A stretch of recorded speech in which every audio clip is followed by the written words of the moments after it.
Hi, welcome back to my channel, Beautiful Minutia. If you're new here, my name is Tiffany, and today I'm going to talk about some books that I wish I could read again for the very first time. This is kind of a wide range of books that either just like gripped me and wouldn't let me go, or had like a twist ending that now I can't, now I know what's happening if I reread it, or even a couple of books that I feel like I didn't fully appreciate the first time that I read them, and so I wish I could read them again for the first time with new eyes. We're starting out with one that I had an amazing reading experience with, and that is Rebecca by Daphne du Maurier. I love this book so much. I actually haven't reread it yet because my first initial reading experience was so good.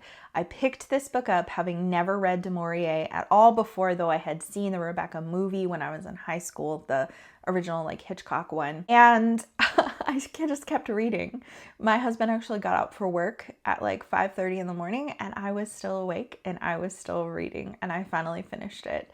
And I stayed up all night long reading it. It just like absolutely gripped me, and I didn't remember a lot of the details from the movie, so I didn't know how things were going to resolve.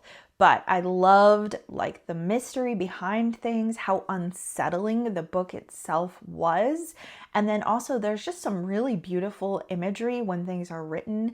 And even though I would never want to live with the people who are at Manderley, I would love, like Manderley is one of those fictional places where it's like, oh, if you could live in a fictional place, I'm like, I would love to live there, but I don't want any of those people there while I'm living there. The next one is one that had a plot twist that I didn't see coming, and that is The Silent Patient. This is a psychological thriller, and I don't read very many thrillers at all.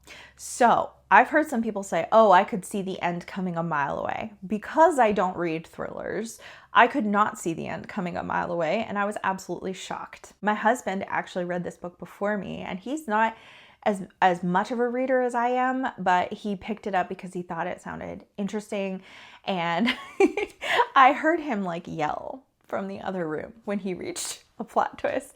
And then he finished the book and he handed it to me and he's like, please read this, I need to talk to you about it.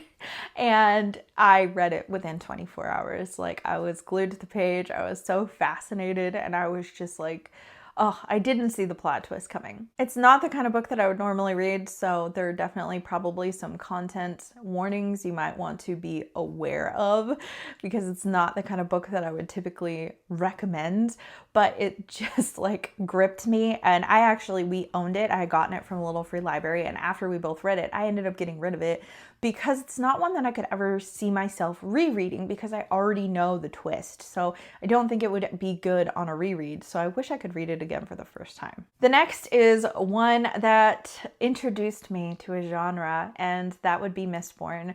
So The Final Empire is the first book in the original Mistborn trilogy. Sanderson has gone on to write another, like a quartet that takes place much further in the future, and he's getting ready to release another trilogy that is set even farther in the future, but with the same magic system. The reason why I wish I could read this book again for the first time is because it was my introduction into more epic fantasy and fantasy with a hard magic system. So that essentially means that the magic system has rules. It's not just this loosey-goosey, everything is magical. There are specific things that apply to this world, and it was kind of the gateway for me to get into more epic fantasy because I was very intimidated by these thick fantasy books that had a lot of world building. I was just kind of like, okay, I don't know if I'm going to be able to follow this. And Sanderson gave me the confidence to be able to do that. And because I've heard Sanderson's prose be criticized a lot because it is a little bit more on the utilitarian side. It's not very beautiful. It's very like practical and just kind of like normal prose. But because of that, it was really easy for me to follow.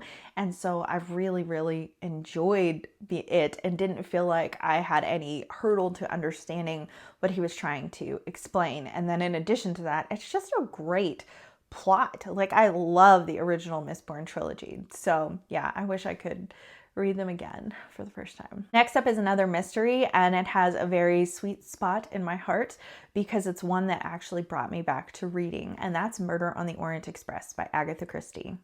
So there was a period of a couple of years in my life that were very stressful and difficult, and I kind of just fell off the bandwagon of reading. The only things that I was reading were things that I felt were enriching my life spiritually, so I was only reading like spiritual nonfiction, and I really wasn't reading any fiction at all unless it was like middle grade that I was reading aloud to my daughter. And so I ended up picking up Murder on the Orient Express and had never read any Agatha Christie at all in my life for some reason. I was in like my mid-20s. I'd never read any Agatha Christie, and I don't know why, because I grew up watching like the Hercule Poirot, like David Suchet show, but I never picked the books up ever.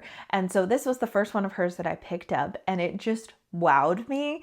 The plot, I did not see the twist coming at the end. I thought it was like just such a great mystery. So I loved it for the reason that it was so interesting and so had such a great twist. But it's not my favorite Agatha Christie. There's a couple others that I felt like had even better plot twists that I love even more. But Murder on the Orient Express has a very special place in my heart, not only because of the plot twist and the great reading experience and being introduced to like the golden age of mystery, but also because this was a book that then started me reading fiction again. Next up is a book that I just love with my whole heart and was also an introduction to Russian literature, and that would be Crime and Punishment by Dostoevsky. You probably know that this is one of my favorite books of all time. If you've been here before, you're probably so aware of that because I talk about it all the time, and I've reread it several times since I initially read it.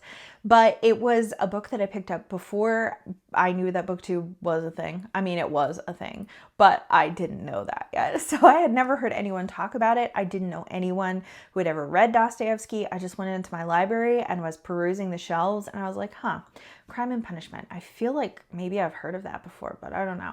And I picked it up knowing absolutely nothing about it and was just absolutely like consumed and loved it so much. And so this was my very first introduction into Russian literature, which has now become one of my favorite like subgenres of classics, is reading translated literature, but especially Russian translated literature. I just love the philosophy and like the discussions that happen, especially around morality in this book.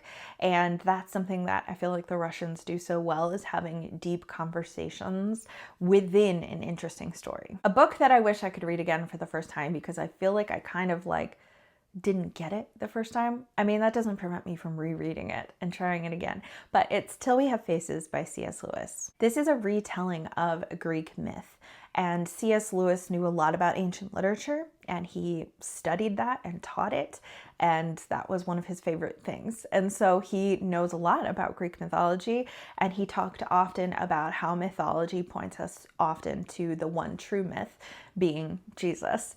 And so he has a different take on the end of this myth, which is, it's like, I can't remember. I want to say it's Cupid and Psyche, but I can't remember. I'll put it on the screen if I remember to. But I didn't know anything about Greek mythology when I picked up this book. And so I read it kind of on the heels of reading some of C.S. Lewis's adult fiction because I grew up reading the Chronicles of Narnia, but then I read like his space trilogy as an adult, and I read Till We Have Faces, and I read something else, The Great Divorce, and Screwtape Letters. I read them all like within the course of a year. And so this was one of the last ones that I picked up, and I felt like at the end of it, like I just kind of didn't get it. And I know a lot more about Greek mythology now, and so I wish I could reread it for the first time knowing some of the things that I know now. Another book that has a great plot twist is Golden Sun by Pierce Brown. This is book 2 in the Red Rising trilogy, and when I tell you that the end of this book like shocked me, it shocked me. I have never been more shocked by the end of a book. And I just loved it so much. And I want to reread the Red Rising trilogy again at some point, and I probably will, and I'll probably enjoy Golden Sun again. But like the first time I had no idea it was coming, and now I know what's going to happen at the end of that book. So it's just kind of like, I don't know, like it won't be the same. Another book that I wish I could reread again for the first time is Tess of the D'Urbervilles by Thomas Hardy. This was not my introduction to Thomas Hardy or to Victorian literature or anything like that, but there's so much that happens in this book. This poor woman, she goes through so much, but I had no idea where the story was going or what was going to happen, and I just wish I could experience that again for the first time, because there's so many times during the reading of this book where it felt like my heart was in my throat and I was just like, what is going to happen? Where are we going with this? This is so tragic. And I cried so much at the end of this book. Oh, but I loved it so much. And definitely one that it's another one of those ones that I loved so much that I have actually been reticent to reread it, because I am wondering if I'm going to have as wonderful of an experience the second time that I read it. Another one that I wish I could reread, because I feel like I didn't have a stellar first experience with it, is Nettle and Bone by T. Kingfisher. I discovered T. Kingfisher last year and really enjoyed all 3 books that I read of hers, including Nettle and Bone. That was the third one.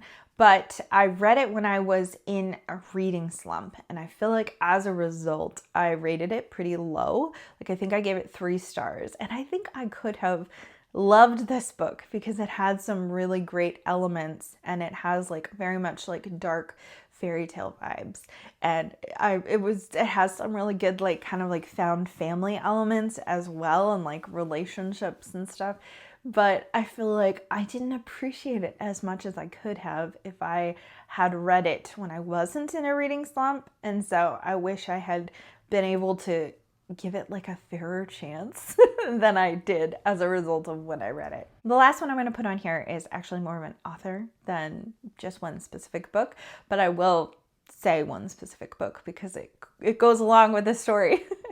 So when I was a teenager, Pride and Prejudice came out in theaters, the 2005 Keira Knightley version, and I had never even heard of Jane Austen before at this point. I was reading classic literature, but I was reading much more Victorian literature, and I hadn't expanded my repertoire that far yet. And I didn't have people in my life that were talking to me about Jane Austen.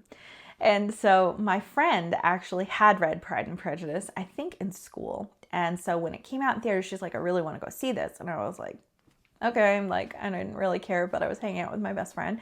And so we were watching the movie and I just fell in love. Like, it was so good. Like, and obviously everyone talks about, you know, the romance and stuff, but like I did love the romance, but I also loved the humor. That then kicked off me reading Jane Austen for the first time.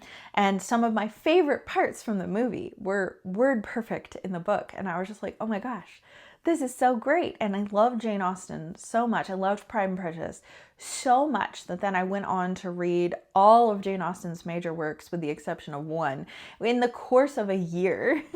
And I loved them all. I just devoured them. And so I wish that I could experience Pride and Prejudice again for the very first time. Well, those are 10 books that I wish I could read again for the first time.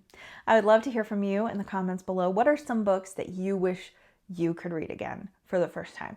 Could be because it had like a plot twist that maybe you won't enjoy as much on a reread. That was some of mine. Could be a book that introduced you to a genre or just made you love reading so much, or just was like such an amazing reading experience that you're unsure if it could be replicated. Or, you know, whatever, just any book that you love so much and you wish you could reread again for the first time. I would love to hear from you. Thank you so much for watching. If you like this video, please hit like and also subscribe so you can continue to see more bookish content from me, and I will see you again next time.